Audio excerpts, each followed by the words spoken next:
Good morning, everyone. My name is Sarah Davies, and I'm a freelance ecologist with an interest in invasive species.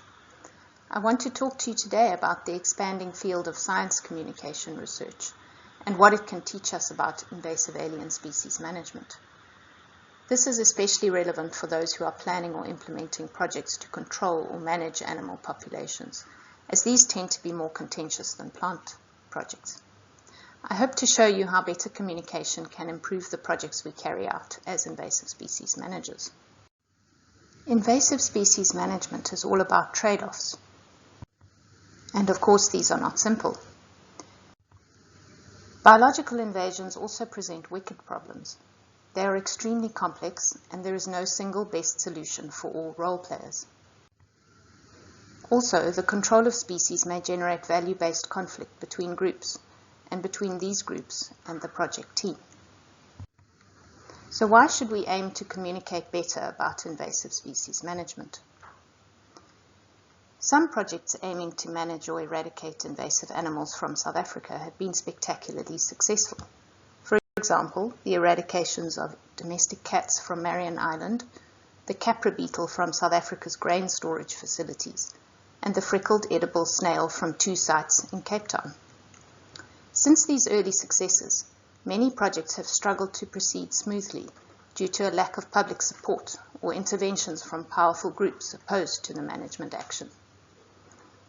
Conservation and invasive species managers have encountered open conflict, lack of understanding of stakeholder perspectives, talking past each other, and mistrust.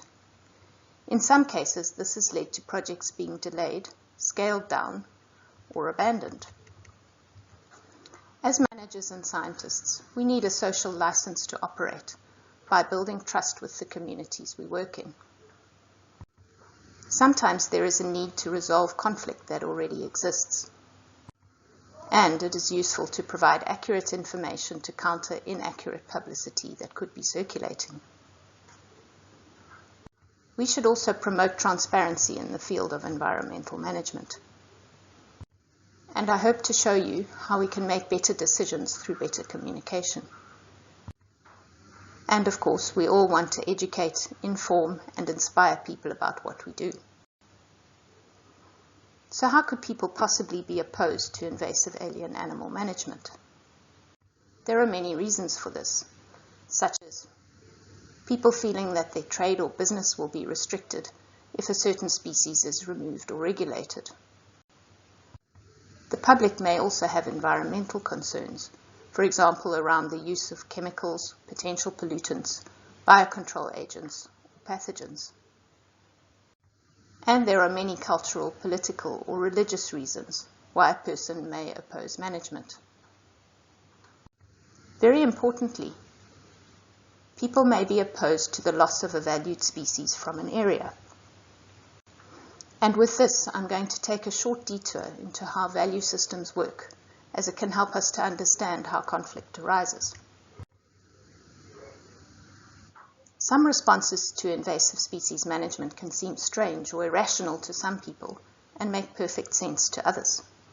This is because we use our enduring value systems to assess each situation that is presented to us, by assessing the risk presented and using rules called heuristics. Heuristics are ways of reducing complex computations to simpler ones.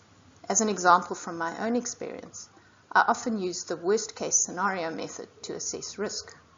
What is the worst that can happen, and would it be acceptable or workable for me? This is one of my heuristics, but there are many other possible versions that you could use.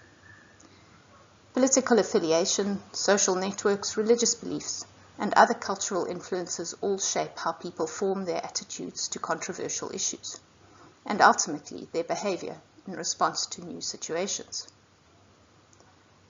So values are the enduring constructs that people hold about the world around them.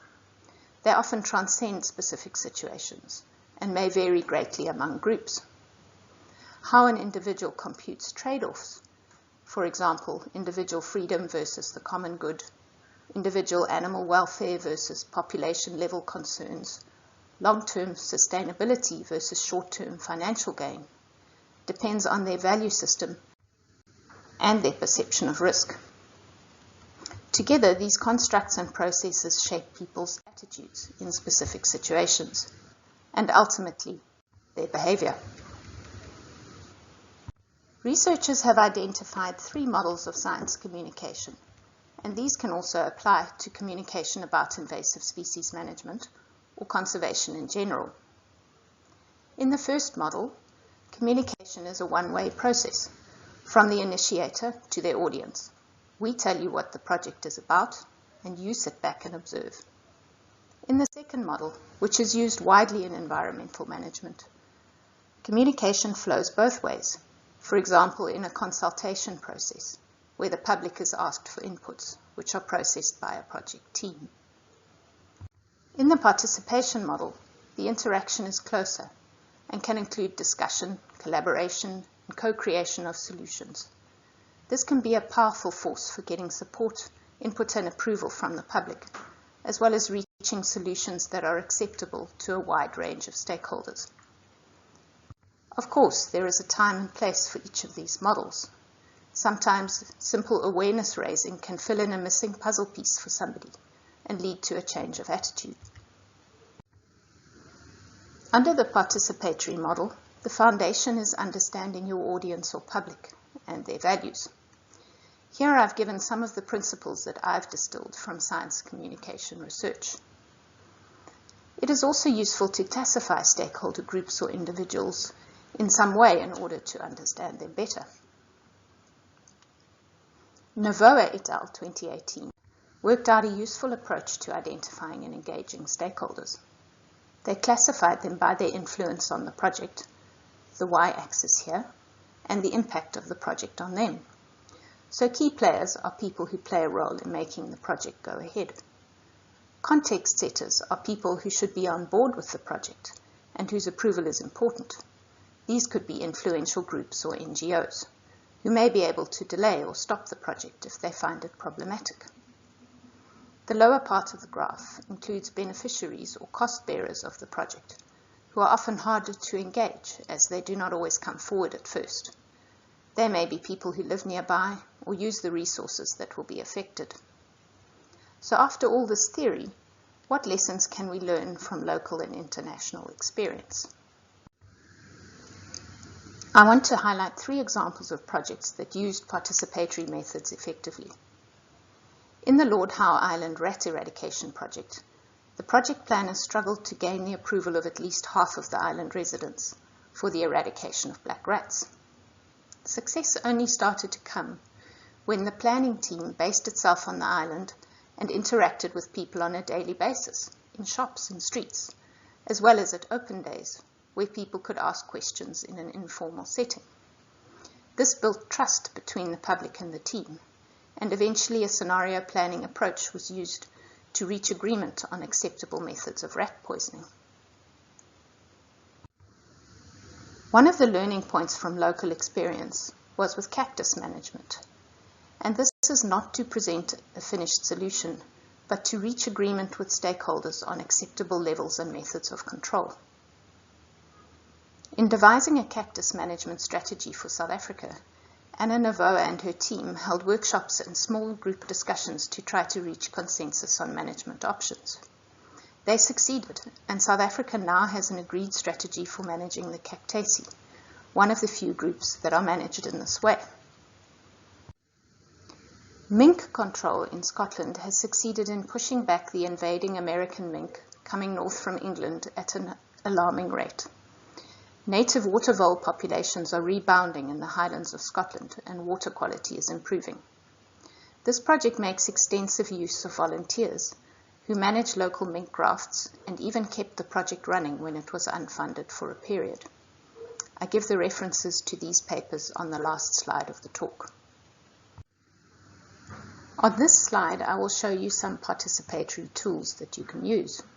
Those in the pink box will require fewer resources, while those in red will need a lot more. In the first group are citizen science type events and in-depth interviews. An invasive species BioBlitz for a particular group or species could be piggybacked onto the existing BioBlitz programs. In-depth interviews can be conducted without too much organization once the stakeholder groups have been identified. These are good ways to meet and get to know stakeholders and understand their views and attitudes. In the second group of tools are some that require more resources, time and planning, but they could be valuable in contentious projects. They could help inform plans for control, identify acceptable control methods, and convince people of the need for management action. To summarize the points discussed in this talk, start engaging early and get to know your stakeholders well. Use active rather than passive engagement tools. Expect to find a diversity of views, interests, and opinions. If you don't, you probably haven't canvassed them properly. Build trust with stakeholders over time. It will not happen quickly, but it will be worthwhile. Thank you for attending my presentation, and please contact me if you are interested in this work or collaborating. The next slide shows some of the resources I've used and acknowledges those who have contributed.